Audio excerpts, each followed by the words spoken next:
Hey guys, welcome back. So I'm in a slightly different setting and I know the quality is not as good because I'm filming on my computer because I have screenshots that I need to pull up on my phone. So we are going to go ahead and get started into all the stuff that is taking place with iGroom and why I'm switching my products. So let's go ahead and dive in because I don't want this video to be insanely long and then I say that and give you a 45-minute video. So, okay, so the first thing, most important thing is what happened.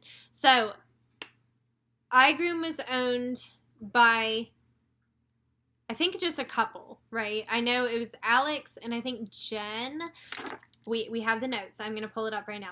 That's why I'm filming this on my computer so that I can read you some of this stuff on my phone. It's Jennifer and Alex Lee were the former owners of iGroom. And I think I'm just going to go ahead and jump in. There is a groomer. Her name is Barbara Bird. You may know her from the Groom Pod podcast. She is an awesome person. She knows her shit when it comes to products and ingredients and stuff like that and ingredient labels. She understands all the crazy ingredients on the ingredient label and all and how they work and what they do and all that shit. So she's amazing. I trust a lot of her opinions. You will be seeing a few of her comments pop up on this video. So okay, so I'm gonna go ahead and go into what Barbara said because she actually talked to Jennifer and Alex so that you can know exactly what happened with this situation. What is that? That would be Stevie. Oh my god, this is messy already. I was trying to be very organized. This is going to be very professional for this video. Joke's on me. So I had a long conversation with Jennifer Lee, founder of iGroom. Jennifer and her husband Alex are still leading iGroom, although the company has been assimilated. You guys are going to be like, this bitch can't read. Yeah, sorry. By the much larger Nexus Corp.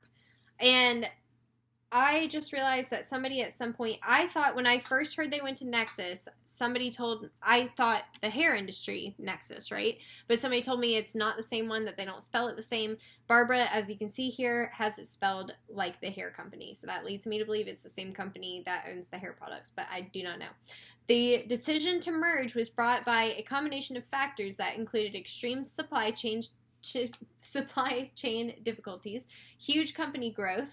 iGroom is now sold in 20 countries, which is pretty cool. I didn't know that. And personal assessment of life priorities. And I, as a business owner, can really relate to that. Whenever I was using iGroom, there was one time that my products didn't show up and I reached out and I know I talked to Alex directly and he got my products to me. So it seemed to me like they had a lot of involvement in the company. I think they had a lot to do with the formulation of ingredients and stuff like that. So I understand that it was a lot, I'm sure, for them to continue on with this business. So I'm not in any way blaming either of them for deciding to sell to a bigger corporation. Frankly, that's the dream, is it not? To make something really successful and be able to sell it for big bucks. Is that not the dream? So I get it. I definitely get it. So that's what happened, is they sold their company. When they sold their company, the ingredient label changed. We're going to get into that in a second. Let's finish what Barbara said here. So Jennifer assures me that the products themselves have not been changed in any significant way. The changes in labeling mostly have to do with the difficulties in obtaining additive ingredients. We, on the consumer end, have really no idea how bad the supply chain thing is impacting our industry. I experienced this with my own aromatherapy manufacturing. So I know personally the headaches caused by not being able to get ingredients. Okay, we're going to leave it there because a lot of the rest, you can read it if you want, but a lot of the rest of it is just her opinion. The first part is just the facts. So you can take her opinion for what it is. She says that she's going to continue to use their products. I'm not going to continue to use their products. Now, I'm going to go ahead and just say right now, the reason I'm not going to continue to use their products is I am somebody that thinks a lot about people reacting to ingredients. So, I have my hands in this stuff. My assistant has her hands in this stuff. Especially leave-ins and stuff like that can sit on the fur. I just don't want to risk somebody reacting and then me having to look them in their face and me tell them oh, I actually don't know what's in it. Oh, the company won't tell me. I don't know what's in it. And I don't know how well the company would actually cover your ass in court. Like, if you were, like, sued over the shampoo or whatever, I do wonder, like, how much the company would have your back on it. Like, if you use the product as directed on the ingredients list, I would be interested to see what the companies that they don't list the ingredients, like, if you were to get sued because a dog reacted badly to it, would they cover your ass? That's something to know. I mean, if they cover your ass, then that helps, for sure. But my concern is, like, let's say my assistant uses, or she's cleaning my shampoo bottles. She doesn't bathe for me, but she does clean my shampoo bottles, and she has her hands in these products, right? So let's say that she's touching it and she reacts to it. And we need to know, like, what the ingredients are to figure out, like, what she reacted to, so we know not to use products with that ingredient in it. If there's no ingredients listed, then how are we supposed to know? So the main reason I even give a shit at all about the ingredients is because I'm worried about people with allergies. I think about people other than myself. I don't care if I react to it. I don't care if, like, I'm not allergic to, like, almost anything. So as far as, like, I go, like, I'm not doing this for myself. I'm doing this because I think about other people. Probably a little bit too much sometimes, but that's the reality of it. So to go to the beginning, the first post that I saw about this situation was from a groomer on the groomers of the shampoo industry. Her name is, I'm not going to even butcher it, but I'll put her here so that you can see. So this is the first person I saw that pointed out that the label had actually changed on the product. Now, I made an order back in November. You can go back and watch the video. It was like my $500 iGroom haul or whatever. I ordered $500 worth of products from them. And in that haul, I did notice that some, not all, but some of the products that I had received were this new packaging with this new label. Okay, so this groomer says, I just got a new order of iGroom and it seems their labeling practices have changed. All 3 new bottles say proprietary conditioning blend. And it seems like there are some other changes. Has it been sold? This seems like such a weird thing to do. The label, this is the label on the de-shed and detangling conditioner. The bottle still says it's made in the USA. And then she puts a side by side. And thank you, I don't want to butcher your name because my name's Janine and nobody can pronounce it, and it's always like when somebody's like Jeannie, like I get annoyed. So I'm not even going to try your name because I know I'm going to mispronounce it and I don't want to do that to you. So thank you for pointing that out because I didn't even notice. Once I've been using something for a while, I never thought to like go back and be like, oh wait, are they still listing ingredients? Should I check every new bottle? And now I feel like I should. Maybe you should look at the bottles because I happened to notice on a couple of my bottles they didn't have ingredients anymore. And I want to say I even looked at it one day and saw that it said proprietary conditioning blend, but then I was like, oh, they probably have it listed somewhere, like just brushed it off. So anyway, I appreciate this person pointing it out, and I also appreciate every single one of you that reached out to me and told me, like, hey, y'all, you know that this is going on, and what are we going to do? Like, I really appreciate that because it makes it a lot easier to know what to make videos about whenever you guys basically come to me with a concept. So thank you so much. And also it helped me because, like I said, I am going to be switching a lot of my products. So this was the first post that I saw about this new change, okay? So, on that post, there was, this groomer, Samantha. She says she's an iGroom distributor here. It is still made in the U.S. The change in the ingredients would be due to supply chain shortages. Lots of manufacturers are having to find substitutes for raw or missing ingredients. And then we have another comment from Barbara Bird. She said, although this is disturbing, I suspect that the new product is more similar than it appears and that many ingredients on the old label may have been hidden under the proprietary conditioning blend misspelled on the label. And then we have Alex, I guess he's still like a member. According to what Barbara said, he's still like affiliated. He's just maybe got a different job now or something. I don't know. But he says there is no change on disclosing ingredients. All ingredients are on the labels. And then somebody reiterates, they show the proprietary conditioning blends. They're like, hey, like, but do you see this? And he responds back and he says, I will get back to you on this. And Christine says, thank you. This is really important to me. I started this group because I wanted to promote complete disclosure. So many companies are getting better, but this feels like a step back. I use a few of their products in my grooming salon.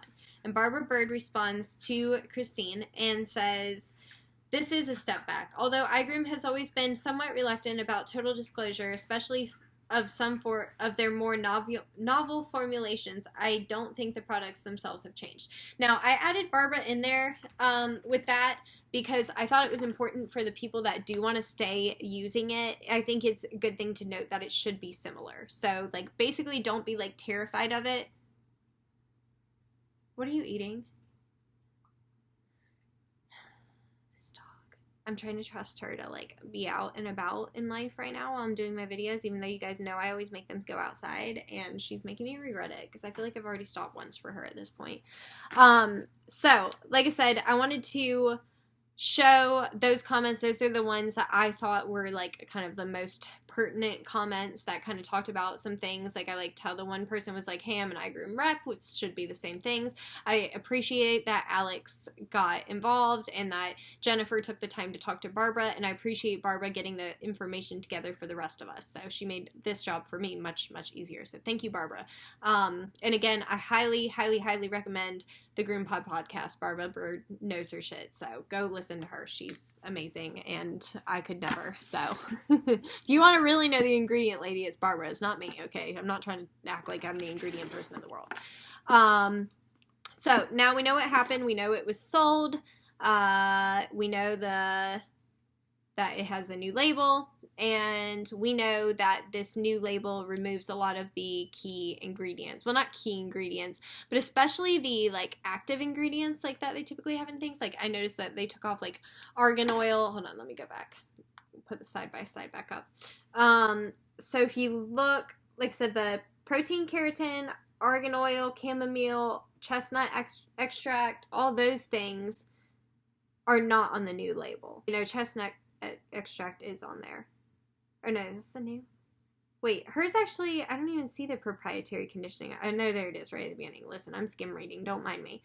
So yeah, I noticed, like I said, the argan oil, the protein keratin, they are missing on there. So, yeah. Take that information and do with it what you will. So, my thoughts are, like I said, I am switching. And, I do understand, I do want to say, in iGroom's defense, I do completely understand the supply chain issues. Like, I've seen it firsthand. We've all been experiencing it at this point. So I understand that these things aren't as easy to come by.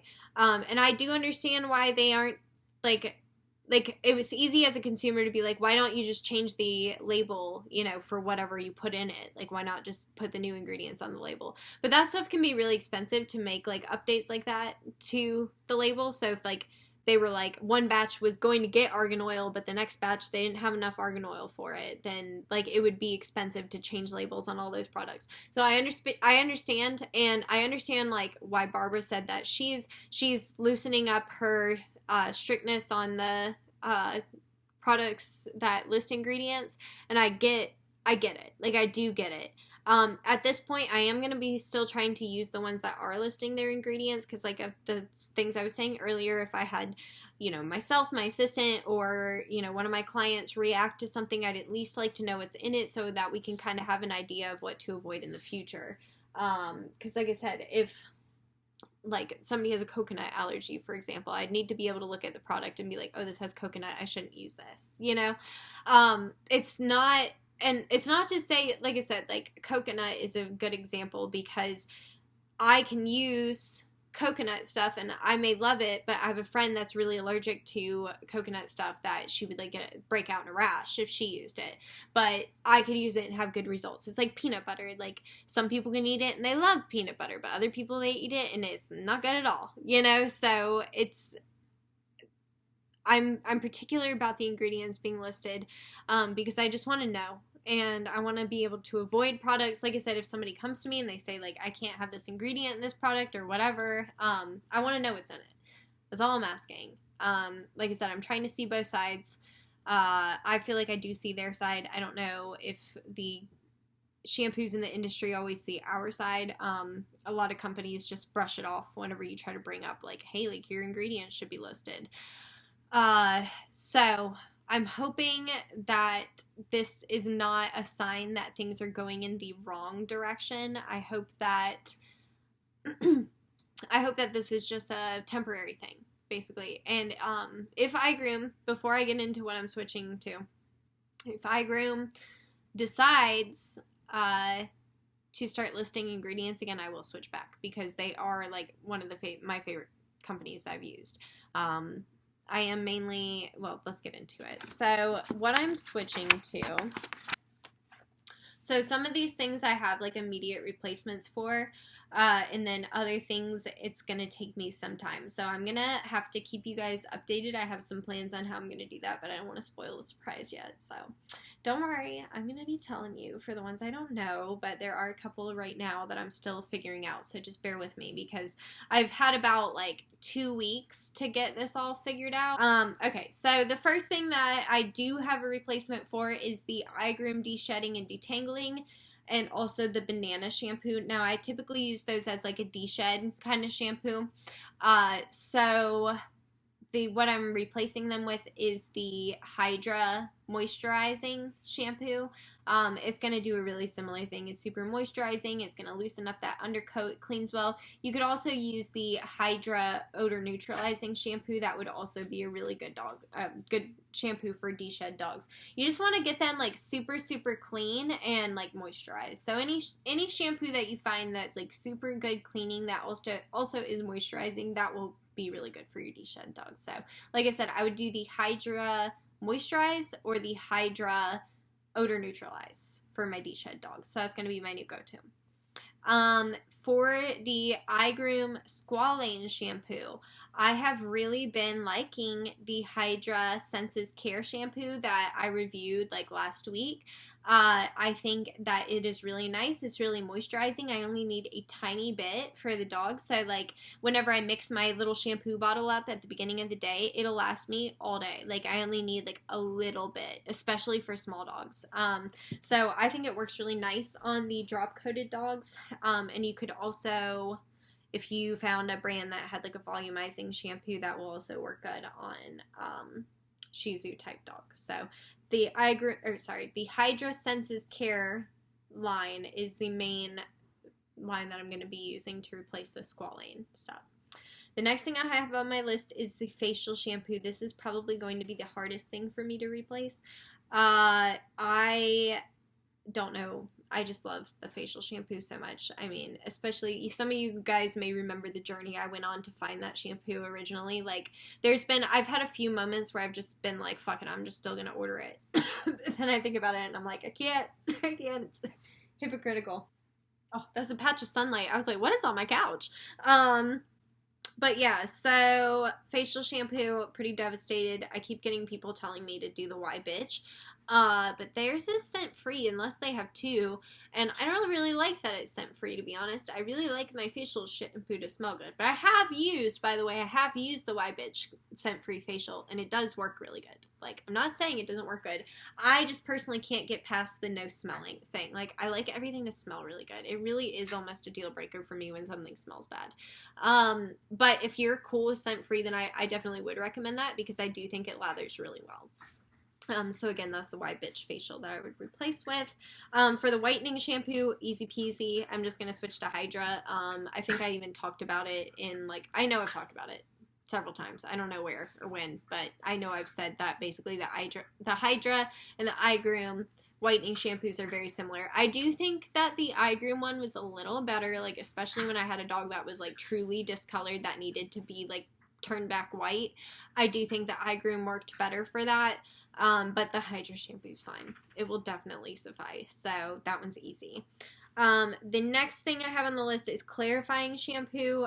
That one I'm struggling with. I have not seen any other brand with a clarifying shampoo, and I really liked to use clarifying shampoo in my rotation of shampoos. Like, sometimes I want to give them moisturized. Sometimes I feel like their hair's too heavy. It needs some clarifying. So, sorry. I don't know how to, turn off the sound of my computer without, I don't want to mess with my own volume, so I apologize if I get notifications. So yeah, the clarifying, like I said, I really haven't seen any companies that I plan to switch to for clarifying. But if you guys know any clarifying shampoos that list ingredients, please let me know in the comment down below. I would really appreciate that because I'm trying to find new clarifying shampoo. The next thing I have on my list is hypoallergenic shampoo. Dogliness is an option. You could do dogliness. I don't know. I don't use my hypoallergenic that much, to be honest with you. Usually people want like scent free, and for that I'd probably just do the Y Bitch scent free. I think theirs is fine. I think that's probably just what I think I'm gonna replace my scent free with the Y Bitch. Yeah, that's actually the next one I have on the list is scent free. I'm gonna replace with Y Bitch. I was using the iGroom scent free. Theirs is like, I thought it was good. I mean, I have one client that's super, super picky about the scents, and she doesn't complain if I use that one, so I like that one. But I'll switch to Y Bitch. Again, I think it moisturizes as well. The next thing I have on my list is the Charcoal and Keratin Shampoo by iGroom. I have no idea what I'm going to replace that with. I have not seen anyone else with a charcoal shampoo. Very, very, very sad. Because I really, really like that. And, like, I used it a lot when I first got my van, side note, and, like, now the smell, like, every time I use it, like, brings me back to, like, when I first got my van, I was a brand new business owner, and it was so fun, and things were easy, and I was so happy about how busy I was and not, like, burnt out and exhausted, so yeah, I really liked it, and I'm really, really bummed to not be able to use the charcoal and keratin shampoo anymore. So, if you got a good charcoal shampoo, let me know. I'd like to try it. The next thing I have on my list is the De-Shed and Detangle shampoo from iGroom. There's a couple by Hydra that I think could be comparable. The Flash Thermo Active is pretty good. They have an intensive repair shampoo that I think is pretty good. And then any of their Senses Care shampoo, they do pretty good. But they're not... I don't think they're as good as the De-Shed and Detangle, but the good / bad thing is that I have a lot of the De-Shed and Detangle conditioner from iGroom. Like, when I say a lot, I mean a lot. Like, I have a gallon of it that I ordered a long time ago, and it does have all its ingredients listed. And I'll probably be using that for the rest of my grooming career because I have so much of that, so... basically, I don't know what I'm going to replace it with, but it also doesn't matter because I'm probably not going to use it up anytime soon, so let me know if you, and by the way, I don't really like Best Shot, and I don't know, do you want me to do, like, a video on, like, products I just flat out don't like? I had somebody tell me today that, like, they're like, I don't do negative reviews, and, like, good for you, but I think people need to see both, so do you want me to do, like, a wouldn't repurchase video or something like that, like products that I've tried that I just didn't like that I wouldn't buy again? I could do a video like that because there's quite a few on there, so let me know. So the next thing I have on here, hey, come here, is the volume conditioner. I was using the iGroom volume conditioner, and I'm just gonna switch to the Hydra one. I think I said in my conditioners, the conditioner collection van tour video, I said that they basically do the same thing, and I meant it, so just get the Hydra one, not the iGroom, if you are like I am and you want to see your ingredients, okay? Again, I kind of touched on it earlier, but the Squalane conditioner, I'm going to replace with the Squalane, the Hydra Senses Care. Yeah, Senses Care conditioner. It's about the same. It's not super heavy. It's pretty versatile. Probably wouldn't use it on a poodle. I'd go more for that volume conditioner on a poodle. But it's good, I think, for anything else. I've used on Yorkies. I've used on Shih Tzus. Anything, like, name it, I probably tried it.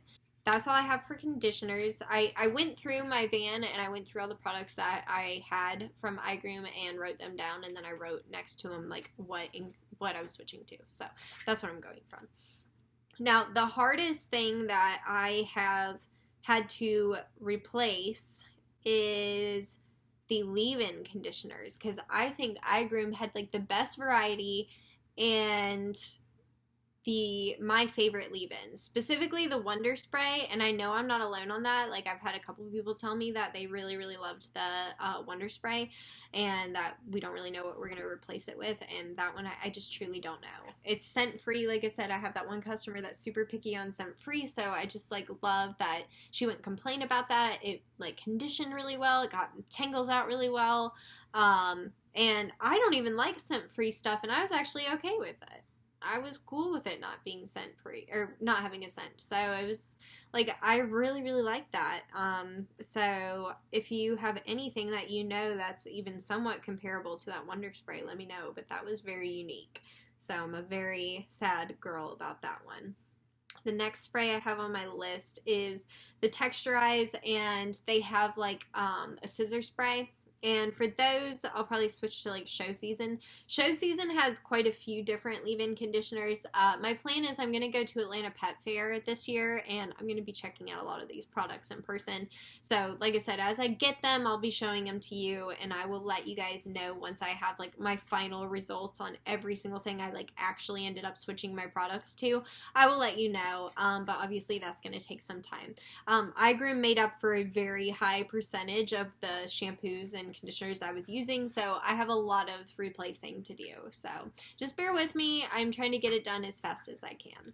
And then the last thing I have on the list is that Squalane leave-in conditioner, and I would just do like the Hydra Senses Care leave-in, or like one of the Show Season Detangle spray. I would just do something like that in place of the Squalane leave-in spray. So I am, on one hand, I'm very excited to try out some new stuff, and I'm sure some of you guys will be excited that I am trying some new things.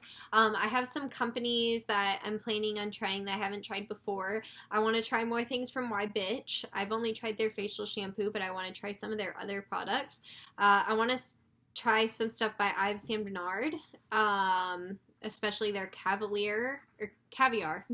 Cavalier. Hello. I'm like, groomer, it must be Cavalier. The Caviar line, I keep hearing, I've heard from multiple people, is really good. Show Season, I've only tried like one or two of their things, and I wasn't like obsessed, but I know Barbara Bird really likes it, and I had a couple people message me and say that they really liked it. Dogliness I already purchased, and I have, and I'm in the process of doing a review of, so that will be coming hopefully pretty soon. And then a lot of what I'm switching to will be mainly Hydra. So anyway, I hope that this gave you guys some insight into like what happened with the iGroom situation and why people are switching. And if you already knew, this is what I have plans to be switching to right now. So again, this is going to take some time to get like a full list of like every single thing I ended up switching to, because I haven't done it completely yet. I'm trying to burn through the stuff I have right now. I ordered $500 worth of products, like I said, back in November. So it's taking me some time to use that up. I'm not going to be throwing it away. I know some people sold theirs, but I've been using it since November, and I didn't know that the ingredients were listed. I haven't had any major problems, so I figure there's no harm in using up what I have. It would be wasteful to throw it away, and I'm not going to sell it when I wouldn't recommend buying it. So once I use that up and I have my new product list, I will make a video. But anyway, I hope this helped you if you were interested in what happened with iGroom, and if you're interested, I'm sure some people were wondering, because I'm sure a lot of you realized how many of their things I actually was using. So I love you guys. Thank you as always for watching me. You guys are amazing, and I hope that you have an amazing day. All right, bye.